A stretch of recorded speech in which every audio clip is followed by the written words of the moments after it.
నమస్తే welcome to the view point. సిక్కింలోని Nathula pass ద్వారా సాగే భారత్ చైనా బహిరంగ వాణిజ్యం 6 ఏళ్ల విరామం తర్వాత ఆగస్టు 1 నుంచి తిరిగి ప్రారంభం కానుంది. కోవిడ్-19 మహమ్మారి కారణంగా 2020లో ఈ వాణిజ్య మార్గాన్ని మూసివేశారు. తర్వాత భారత్ చైనాల మధ్య నెలకొన్న ఉద్రిక్తతల కారణంగా దాని పునరుద్ధరణలో ప్రతిష్టంభన తలెత్తింది. అయితే ఇరు దేశాల మధ్య సంబంధాలు సాధారణీకరణ దిశగా సాగుతున్న నేపథ్యంలో ఈ వాణిజ్య మార్గం మళ్లీ తెరుచుకోబోతుంది. పురాతన కాలం నుంచి ప్రపంచ ప్రధాన వాణిజ్య మార్గంగా నిలిచిన సిల్క్ రూట్లో భాగమైన నాథులా కనుమను 1962లో భారత్ చైనా యుద్ధం అనంతరం మూసివేశారు.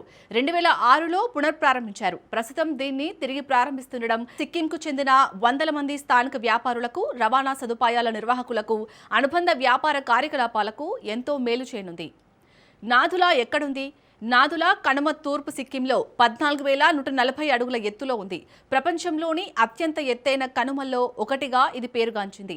పాతకాలంలో ప్రపంచంలో కీలక వాణిజ్య మార్గమైన సిల్క్ రూట్ టిబెట్ రాజధాని లాసా, సిక్కింల నుంచి తూర్పు భారత్ వరకు సాగేది. ఈ మార్గానికి నాథులా కనుమ కీలక లంకెగా ఉండేది. నాథులా కనుమ గుండా భారత సరిహద్దు దాటాక టిబెట్లోని చుంబిలోయ వస్తుంది. భారత్ టిబెట్ల మధ్య శతాబ్దాల నాటి బహిరంగ వాణిజ్యానికి నాథులా కనుమ కీలక అనుసంధాన మార్గమై నిలిచింది. ఇది భారత్ చైనాల మధ్య 3 బహిరంగ రవాణా మార్గాల్లో ఒకటి. మిగిలిన 2 ఉత్తరాఖండ్, హిమాచల్ ప్రదేశ్లలో ఉన్నాయి.